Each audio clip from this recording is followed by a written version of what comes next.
There's a big difference between this first stage and this first stage. Today, in our continuing series on side mount diving, we're going to talk about what you need to know about your side mount regulators to become a side mount diver. Welcome to Everything Scuba.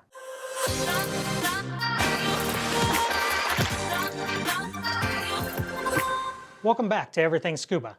I'm Josh, not Scuba Steve like my shirt says. If you're a new viewer, welcome.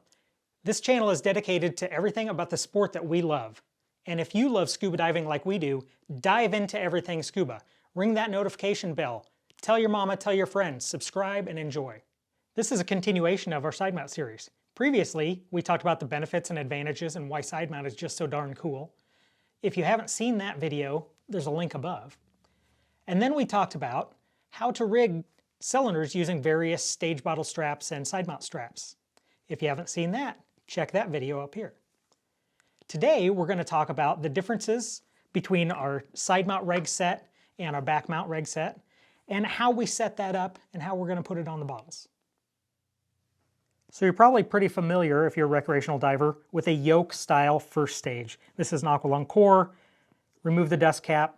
This essentially clamps over. There's no ring in the tank valve that you're sandwiched against and clamped on.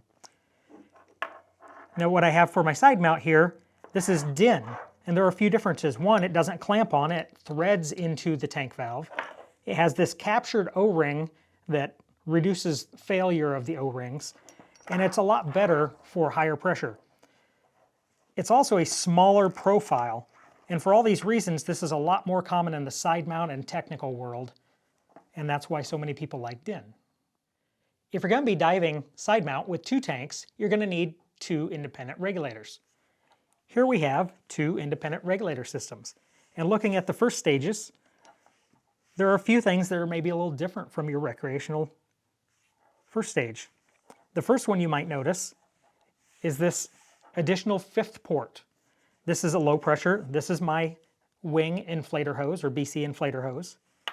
If it was mounted here and didn't have this fifth port, it would have to be a loop to get back over to my inflator. So that's a really nice option. Also, you'll notice with this low pressure side, it's a rotating turret. And that's going to be really nice when we want to pull that hose out and give it off to another diver, or if we're sharing air. So we have our high pressure side, our low pressure side with that rotating turret, that nice fifth port. We have a nice short pressure gauge. On our right side, because I'm a dry suit diver, I have another fifth port with my dry suit inflation hose, and also rotating turret again. And that's especially good on that side because of our long hose deployment. So you might notice here, I have two drastically different lengths of hose going to my second stage regulators from my first stage. Why is that? So on the left side, I have a 24-inch hose, which this is personal preference, and it's coming into the left side of my regulator. This is going to be on my left tank. This was always going to be on me.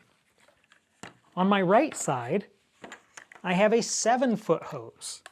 This hose is going to go down, wrap around my neck, over that bungee, and this is the hose that I'm going to donate if need be. It's this long, so we could, me and my buddy who's sharing air, could swim in a streamlined position, or started with the cave divers and such, or in a wreck where you need to be able to get through small spaces and you can't swim side by side.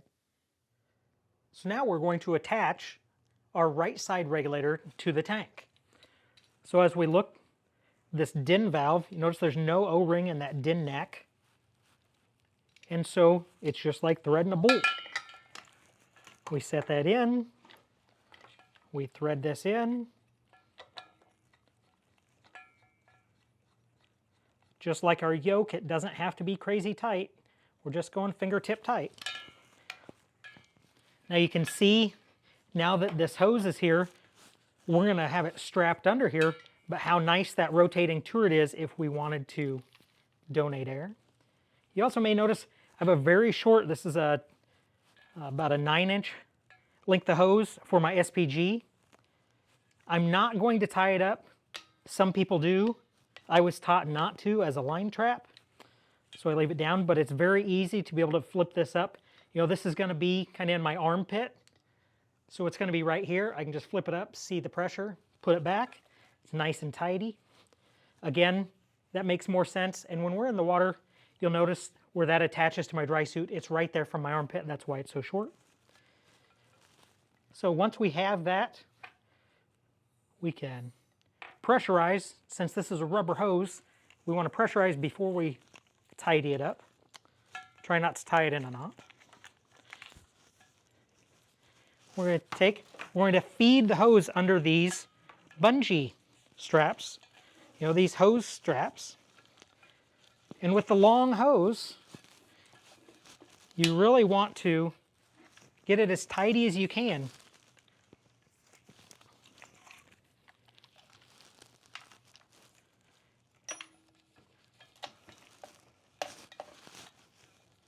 And you try to balance this out.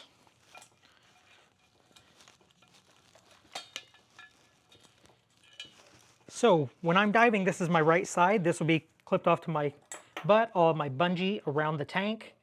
I still have access to get to that top D-ring clip if I needed.